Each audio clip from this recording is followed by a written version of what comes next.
ನಮಸ್ತೆ ಮಿತ್ರರೇ, ಇಂದು ನಾವು ಅಕ್ಕಿ ವಡೆ ಮಾಡೋಣ.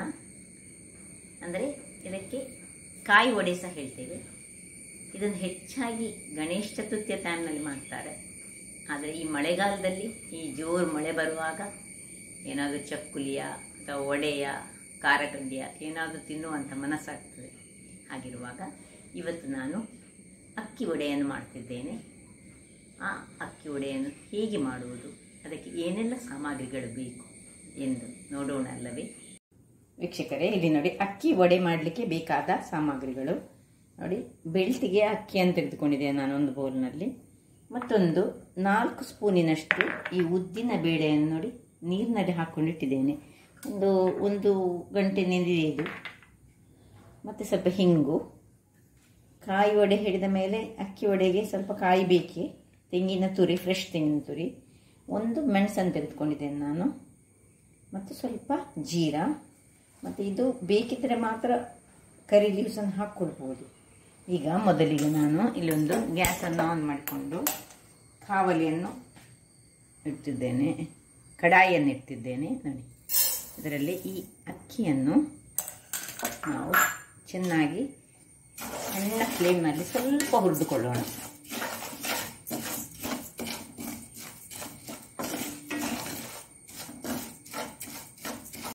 ನೋಡಿ ವೀಕ್ಷಕರೇ, ತುಂಬ ಹುರಿಬೇಕಂತ ಇಲ್ಲ, ಸ್ವಲ್ಪ ಹುರಿದ್ರೆ ಸಾಕು. ಇದನ್ನು 2 ನಿಮಿಷಗಳ ಕಾಲ ಹುರಿದು ಇದನ್ನು ಆಫ್ ಮಾಡಿಕೊಳ್ಳೋಣ. ಈಗ ಇದು ತಣ್ಣಗಾಗಲಿಕ್ಕೆ ಬಿಡೋಣ.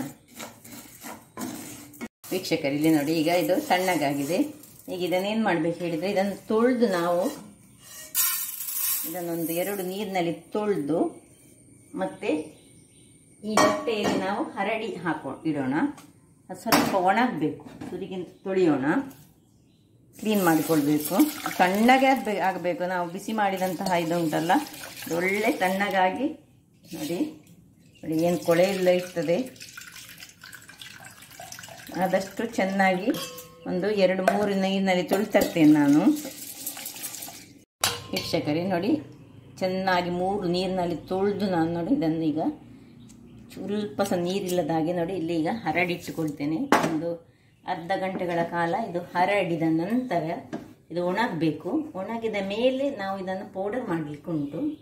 ನಾವೀಗ ಸ್ವಲ್ಪ ಪ್ರಮಾಣದಲ್ಲಿ ಮಾಡೋದ್ರಿಂದಾಗಿ ನಾವು ಮನೆಯಲ್ಲೇ ಎಲ್ಲ ಪೌಡರ್ ಮಾಡ್ತಾ ಇದ್ದೇವೆ ನೋಡಿ. ಇದು ಸ್ವಲ್ಪ ಹರಡಿ ಇಟ್ಕೊಳ್ಳೋಣ, ಅದು ಸ್ವಲ್ಪ ಒಣಗಲಿ, ಆಮೇಲೆ ನೋಡೋಣ. ನೋಡಿ ವೀಕ್ಷಕರೇ ನೋಡಿ, ಇದು ನೋಡಿ ಒಳ್ಳೆ ಸಾಧಾರಣ ಒಣಗಿದೆ, ಸಾಕು. ಇಷ್ಟು ನಮಗೆ ಒಣಗಿದರೆ ಇದೀಗ ಕಡಿಮೆ ಪ್ರಮಾಣದಲ್ಲಿ ಇರುವುದಲ್ಲ. ಇದನ್ನೀಗ ನಾನು ಒಂದು ಮಿಕ್ಸಿ ಜಾರಿಗೆ ಹಾಕಿ ಪೌಡರ್ ಮಾಡಿ ತರ್ತೇನೆ ನೋಡಿ ವೀಕ್ಷಕರೇ. ನೋಡಿ ಒಳ್ಳೆ ಫೈನಾದ ಪೌಡರ್ ಮಾಡಿಕೊಳ್ಬೇಕು.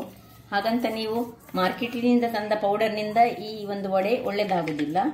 ಅದರಿಂದಾಗಿ ನಾವು ಏನು ಮಾಡಬೇಕು ಹೇಳಿದರೆ, ಹೀಗೆ ಮಾಡಿಟ್ಟು ಪೌಡರ್ ಮಾಡಿದರೆ ಮಾತ್ರ ಅದು ರುಚಿ ಸಹ ಬರುವುದು. ಮಾರ್ಕೆಟ್ನಿಂದ ತಂದ ಪೌಡರ್ ಅಕ್ಕಿ ಹುಡಿ ಅದರಲ್ಲಿ ಚೆನ್ನಾಗಿ ಬರುವುದಿಲ್ಲ. ಅದರಿಂದಾಗಿ ನಿಮಗೆ ಸಪೋಸ್ ಇದು ಪೌಡರ್ ಮಾಡಲಿಕ್ಕೆ ಆಗೋದಿಲ್ಲ ಅಂತ ಆದರೆ ಇದನ್ನು ಸ್ವಲ್ಪ ಜರಡಿ ಹಿಡಿದು ನೀವು ಎಷ್ಟು ಆಗ್ತದೆ ನೋಡಿ, ಅದು ಒಳ್ಳೆ ಪೌಡರ್ ನೋಡಿ, ಹೀಗೆ ಫೈನ್ ಪೌಡರ್ ಆಗಬೇಕು.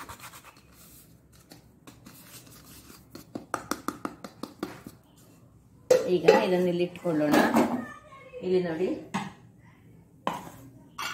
ನಾವು ನೆನೆಸಿಟ್ಟಂತಹ ಉದ್ದಿನ ಬೇಳೆ ಉಂಟು ಇಲ್ಲಿ, ಇದನ್ನು ಇದಕ್ಕೆ ಹಾಕೊಳ್ಳೋಣ.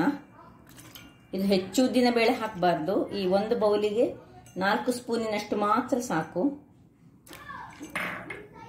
ಹೆಚ್ಚು ನೀರು ಸಹ ಹಾಕೊಳ್ಳೋದು ಬೇಡ ನೋಡಿ. ಸ್ವಲ್ಪ ಒಂದು ಕಾಯಿ ಮೆಣಸು, ಗ್ರೀನ್ ಚಿಲ್ಲಿ ಹಾಕೊಳ್ಬೇಕು, ಸ್ವಲ್ಪ ಜೀರಾ,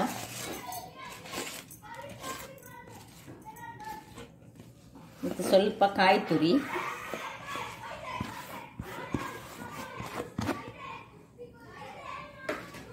ಮತ್ತು ಸ್ವಲ್ಪ ಕರಿಬೇವಿನ ಸೊಪ್ಪನ್ನು ಹಾಕೊಳ್ಳೋಣ. ಇದನ್ನು ಒಂದು ಒಳ್ಳೆ ಫೈನ್ ಒಂದು ಪೇಸ್ಟ್ ಮಾಡಿ ತರ್ತೇನೆ ಈಗ. ಇಲ್ಲಿ ನೋಡಿ, ಒಳ್ಳೆ ಫೈನ್ ಆದ ಪೇಸ್ಟ್ ಮಾಡಿ ತಂದೆ ನಾನು ಈಗ. ಇದು ನೋಡಿ, ಇದು ಸಹ ಹೇಗೆ ಉಂಟು ನೋಡಿ, ಹೀಗೆ ಇದು ಸಹ ಒಳ್ಳೆ ಫೈನ್ ಪೇಸ್ಟ್. ಈಗ ಮೊದಲಿಗೆ ಉಪ್ಪನ್ನು ಹಾಕೊಳ್ಳೋಣ. ಸ್ವಲ್ಪ ರುಚಿಗೆ ತಕ್ಕಷ್ಟು ಉಪ್ಪನ್ನು ಹಾಕ್ಕೊಂಡು, ನಾವೆಷ್ಟು ಬೇಕು ಅಷ್ಟು ಉಪ್ಪು, ಹೆಚ್ಚು ಸಹ ಹಾಕ್ಕೊಳ್ಬಾರ್ದು. ಈಗ ಇದನ್ನು ಇದಕ್ಕೆ ಮಿಕ್ಸ್ ಮಾಡೋಣ.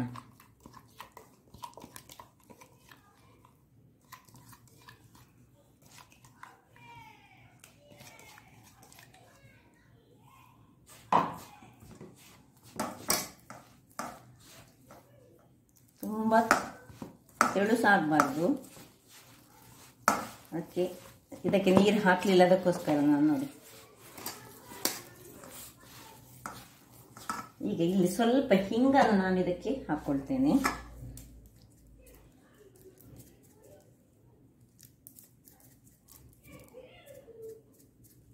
ಒಂದು ಅರ್ಧ ಚಮಚದಷ್ಟು ಹಿಂಗಿನ ಪುಡಿ,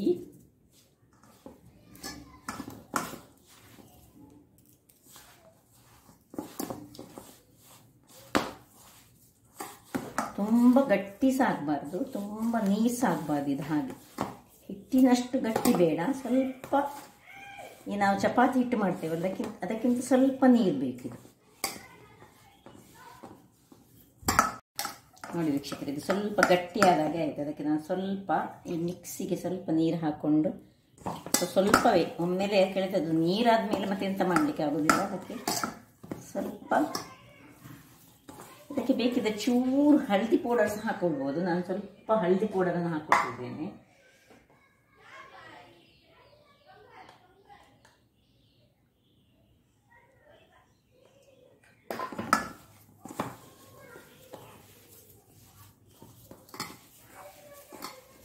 ಮೆಣಸಿನ ಪೌಡರ್ ಹಾಕಬೇಡಿ, ನಾವು ಹೇಗೂ ಗ್ರೀನ್ ಒಂದು ಚಿಲ್ಲಿಯನ್ನು ಹಾಕೊಂಡಿದ್ದೇವೆ ಅಷ್ಟೇ ಸಾಕು. ಸ್ವಲ್ಪ ಇನ್ನು ಸ್ವಲ್ಪ ನೀರನ್ನು ಹಾಕೊಳ್ಳೋಣ. ಚೂರಕ್ಕೆ ಹಾಕೊಳ್ಬೇಕು, ಅದು ಒಮ್ಮೆಲೆ ನೀರಾಗಿ ಹೋಗ್ತದೆ, ಇಲ್ಲದಿದ್ದರೆ ಮತ್ತೇನು ಮಾಡಲಿಕ್ಕೆ ಆಗೋದಿಲ್ಲಲ್ಲ.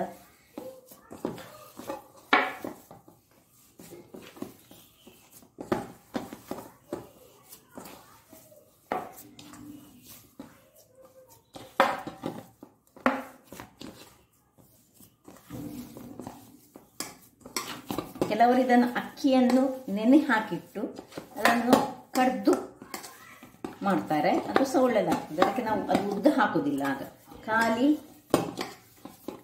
ಕಾಯಿ ವಡೆ, ಅದು ಖಾಲಿ. ಅದಕ್ಕೆ ಸ್ವಲ್ಪ ನಾವು ಉದ್ದನ್ನು ಹಾಕೊಂಡಿದ್ದೇವೆ, ಅದರಿಂದಾಗಿ ಈಗ ನಾವು ಇದನ್ನೊಂದು ಅರ್ಧ ಗಂಟೆಗಳ ಕಾಲ ನೆನೆಯಲಿಕ್ಕೆ ಇಡ್ಲಿಕ್ಕೆ ಉಂಟು ನಮಗೆ. ಇನ್ನು ಚೂರು ನೀರು ಹಾಗೆ ಸ್ವಲ್ಪ ಸ್ವಲ್ಪ ಚಿಮುಕಿಸಿ ಹಾಕೊಳ್ಬೇಕು.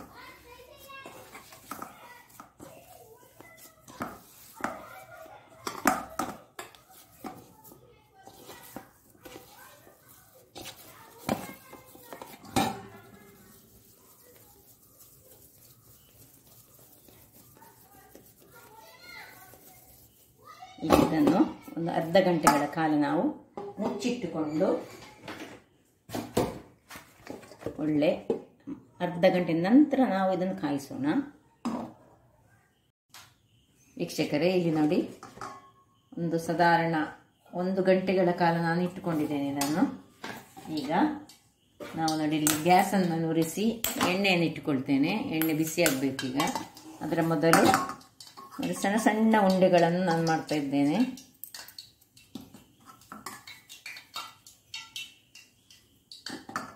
ಒಂದೇ ಸೈಜಿನ ಉಂಡೆಗಳು, ಒಂದು 2-3 ಹಾಕುವ ಹಾಗೆ ಒಂದು ಇದರಲ್ಲಿ.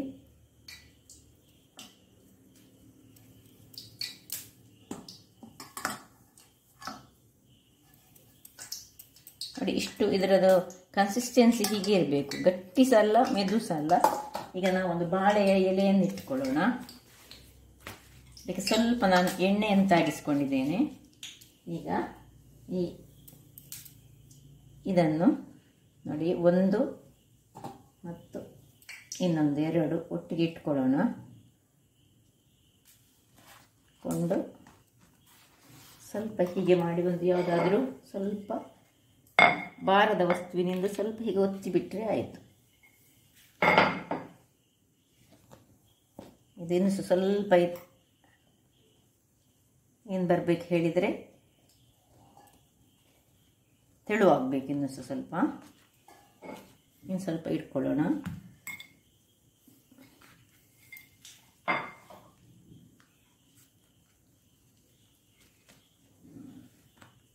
ಇನ್ನು ಒಂದು ನಡುವಲ್ಲಿ ಒಂದು ಹೋಲ್ ಮಾಡ್ಕೊಳ್ಳೋಣ.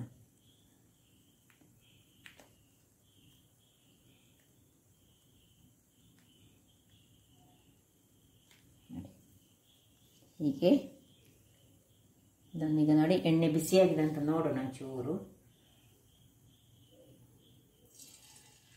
ಬಿಸಿಯಾಗಿದೆ ಎಣ್ಣೆ ನೋಡಿ. ಈಗ ಒಂದೊಂದಾಗಿ ನೋಡಿ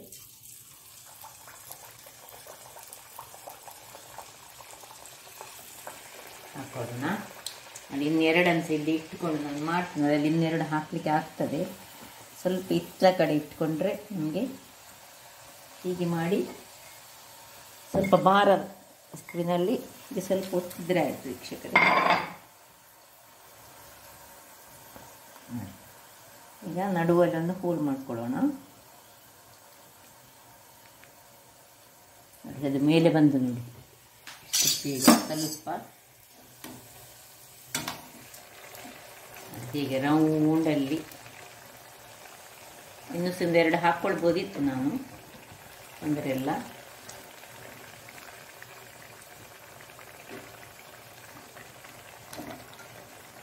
ಬಹಳ ರುಚಿಕರವಾಗಿರ್ತದೆ ನೋಡಿ. ನಡುವಲ್ಲಿ ಹೋಲ್ ಮಾಡಿದರೆ ಅದು ಬೇಗ ಕಾಯ್ತದೆ. ಸ್ವಲ್ಪ ಈಗ ದೊಡ್ಡದು ಉರಿಯನ್ನು ಸಣ್ಣದು ಉರಿ ಮಾಡಿಕೊಂಡೆ ನಾನು.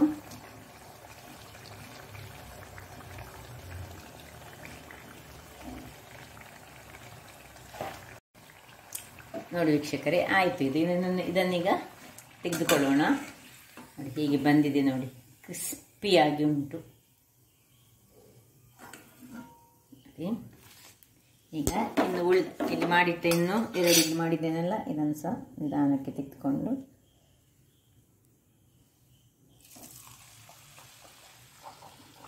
ಒಮ್ಮೆ ಮಾಡಿ ನೋಡಿ ವೀಕ್ಷಕರೇ, ಬಹಳ ರುಚಿಕರವಾಗಿರ್ತದೆ.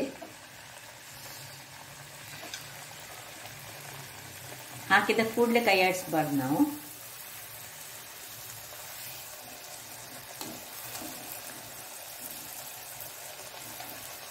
ಕಾಯ್ಲಿಕ್ಕೆ ಇದಕ್ಕೆ ಹೆಚ್ಚು ಹೊತ್ತು ಬೇಡ. ಒಂದೊಮ್ಮೆ ಪೂರಿ ಹಾಗೆ ಅಲ್ಲ, ಅದರಿಂದ ಗಟ್ಟಿ ಆಗ್ತದೆ, ಕ್ರಿಸ್ಪಿ ಆಗ್ತದೆ. ಈಗ ನೋಡಿ, ಇನ್ನೀಗ ಸ್ವಲ್ಪ ಒಲೆಯ ಫ್ಲೇಮನ್ನು ಸ್ವಲ್ಪ ಸಣ್ಣದು ಮಾಡಿಕೊಳ್ಳೋಣ. ಅದಾಗ್ತಾ ಇರುವಾಗಲೇ ನಾವಿಲ್ಲಿ ನೋಡಿ ಉಂಡೆಗಳನ್ನು ಒಂದೊಂದೇ ಮಾಡಿಕೊಂಡು, ಅಥವಾ ಮೊದಲೇ ಸಣ್ಣ ಸಣ್ಣ ಉಂಡೆಗಳನ್ನು ಮಾಡಿಕೊಂಡು ಇಟ್ಟುಕೊಂಡು ಸಹ ಆಗ್ತದೆ. ವೀಕ್ಷಕರೇ ನೋಡಿ, ಕೊನೆಯ ಸುತ್ತಿದ್ದು ನಾನು ಮಾಡ್ತಾ ಇದ್ದೇನೆ ನೋಡಿ.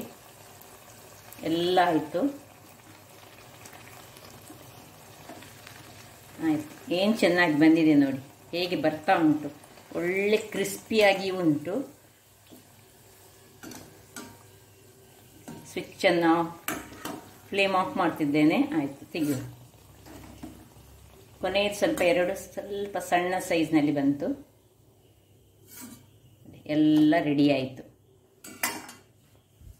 ನೋಡಿ ವೀಕ್ಷಕರೇ, ಎಲ್ಲ ರೆಡಿ ಆಯಿತು. ಬಿಸಿ ಬಿಸಿಯಾದ ನೋಡಿ ಹೇಗೆ ಚೆನ್ನಾಗಿ ಬಂದಿದೆ ನೋಡಿ.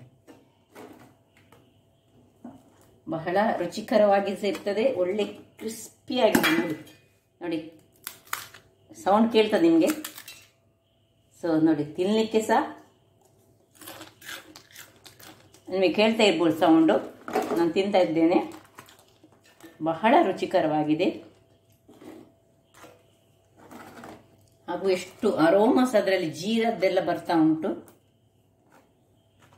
ಈ ಮಳೆಗಾಲಕ್ಕೆ ಒಂದೊಂದು ತಿಂತಾ ಇದ್ರೆ ಇಡೀ ಪ್ಲೇಟನ್ನು ಖಾಲಿ ಮಾಡ್ಬೋದು, ಅಷ್ಟು ಚೆನ್ನಾಗಿದೆ. ನೋಡಿದ್ರಲ್ಲ ವೀಕ್ಷಕರೇ, ಸ್ವಲ್ಪ ಕೆಲಸ ಆಗ್ತದೆ ಸ್ವಲ್ಪ, ಆದರೂ ರುಚಿಕರವಾದ ಈ ಅಕ್ಕಿಯ ವಡೆಯನ್ನು ನಾನು ಮಾಡಿದ್ದೇನೆ. ನಿಮಗೆ ನನ್ನ ಈ ಕುಕಿಂಗ್ ಚಾನಲ್ ಇಷ್ಟ ಆದರೆ ಬೋಳೂರು ಸುವರ್ಣ ಚಾನಲನ್ನು ಲೈಕ್ ಮಾಡಿ, ಶೇರ್ ಮಾಡಿ ಹಾಗೂ ಸಬ್ಸ್ಕ್ರೈಬ್ ಮಾಡಿ, ಹಾಗೂ ನನ್ನ ಇನ್ಸ್ಟಾಗ್ರಾಮ್ ಪೇಜನ್ನು ಫಾಲೋ ಮಾಡಿ. ಧನ್ಯವಾದಗಳು.